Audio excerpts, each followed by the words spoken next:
Estamos de volta com a Redação Sport TV, recebendo Tim Vickery, Charles Gavan e agora está conosco o Rodrigo Lois, autor de uma reportagem sobre eu disse no começo do programa, escolha o seu aumentativo, arabão, sauditão, como é que você quer chamar? O fato é que é ão, né, Rodrigo? Porque as contratações são milionárias, tem estrelas, mas a gente quer entender se vai ser um campeonato disputado, se vai ter atrativos, e você mergulhou um pouquinho na competição para tentar entender, né? Seja bem-vindo à redação. Barreto, bom dia, Tim, Charles. Eu passei as últimas semanas apurando, né, como é que foram as movimentações dos clubes sauditas nessa janela. E essa questão do superlativo, ela é destacada, né? As grandes contratações de grandes jogadores por altos valores.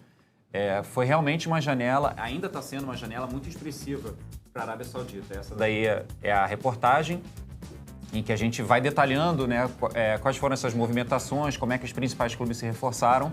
E a grande questão é por que isso importa? Por que a gente está falando de Arábia Saudita? A gente pode falar, o Cristiano Ronaldo, ele chegou lá no começo do ano, no Al Nassr.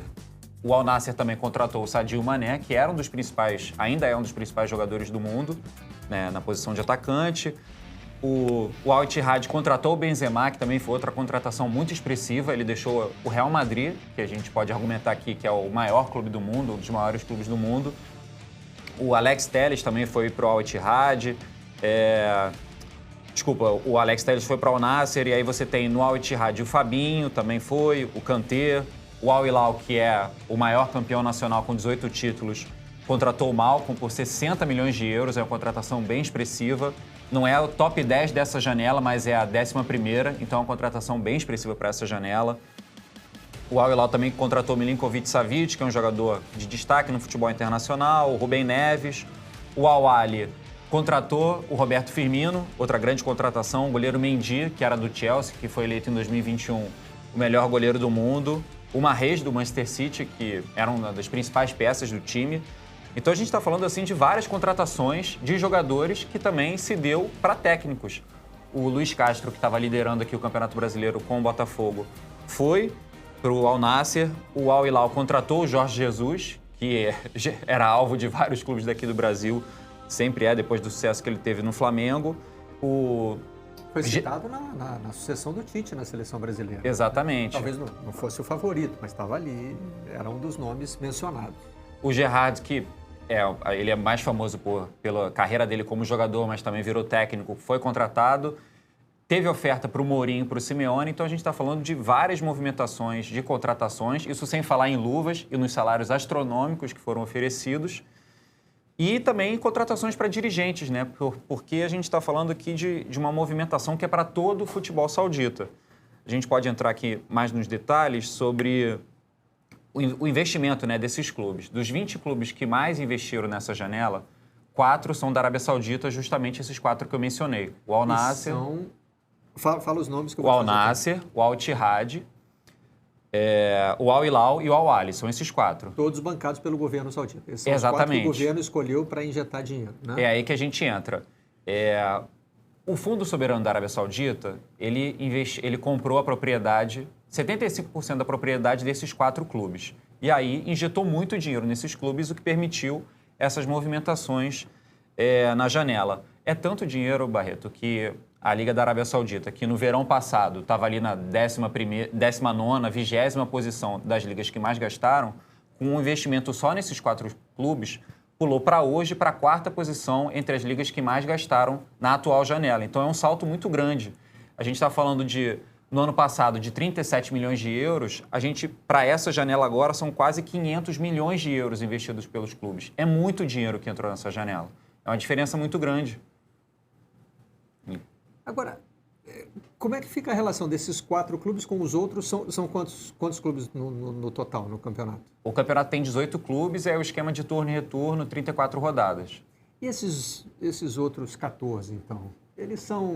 A gente consegue traçar um perfil deles? São clubes... Porque é um país em que circula muito dinheiro, mesmo que ele não venha diretamente do governo, né? Mas algum desses clubes tem um poder financeiro que possa incomodar? Ou esses 4 vão ficar desfilando e disputando só entre eles? Tipo, Al desconhecido. O Al anônimo. A gente tem brasileiros em outros clubes também, só para dar um exemplo de que alguns clubes têm algumas contratações de estrangeiros, mas o que a gente conseguiu apurar e até que a Saudi Pro League, que é a liga organizadora do Campeonato Saudita, já informou é que é um investimento que ele vai acontecer também para outros clubes. Se vai ser na mesma medida, ainda não sabemos. O Al Hilal, que é o principal campeão, ele teve um investimento mais forte, disparado, em relação aos outros, inclusive até do que esses 4. Mas a tendência é que a gente tenha esse investimento a longo prazo nos outros clubes também. Pergunta que deve estar pairando para quem está nos assistindo aqui. O que o governo saudita pretende com essa política, hein? Assim, em termos bem básicos. Bom, além da próxima Copa. Além da que próxima tiver disponível aí, Copa. seja Mas 2030 a imagem do ou governo 34. é um projeto de Estado esse, né? Isso. Visivelmente. É exatamente isso, Charles. A gente está falando de uma política de Estado. O investimento no futebol, ele tem o objetivo ali, a curto prazo, digamos, de colocar a Liga entre as 10 melhores do mundo. Isso é um objetivo, digamos, mais esportivo, né? Só que, na verdade, o que a gente pode considerar como principal elemento é a diversificação da economia. Porque a Arábia Saudita é um país que ele depende muito da indústria do petróleo, é o segundo maior produtor do mundo, e a gente sabe que o mercado de petróleo, como a gente conhece hoje, ele vai acabar, senão o planeta vai acabar antes. Então, a gente sabe que a Arábia Saudita tem uma janela de décadas relativamente curta. Se a gente lembrar tudo que o petróleo já contribuiu para a economia da Arábia Saudita, ele vai ter que mudar essa economia, transformar essa economia. E uma das principais apostas é o investimento em futebol no maior escopo, no esporte no maior escopo, no entretenimento. Agora, a China tentou isso, parece que não deu muito certo do jeito como o governo chinês pretendia, né? O futebol chinês. A Arábia Saudita, com as contratações também de outros funcionários, investimento em base, a gente enxerga assim, um movimento um pouco mais consolidado e talvez melhor planejado, mas a gente não sabe o que vai acontecer no futuro, né? Porque, por exemplo, a gente já teve em outros momentos clubes da Arábia Saudita devendo salários para jogadores. A realidade, com o apoio do Fundo Soberano, é que talvez esse problema não aconteça. Sim. A gente não sabe também, o mercado chinês foi muito afetado pela pandemia. Sim. A gente não sabe se o futebol saudita vai ter esse problema. Como você acha que esse campeonato vai funcionar como produto pela televisão?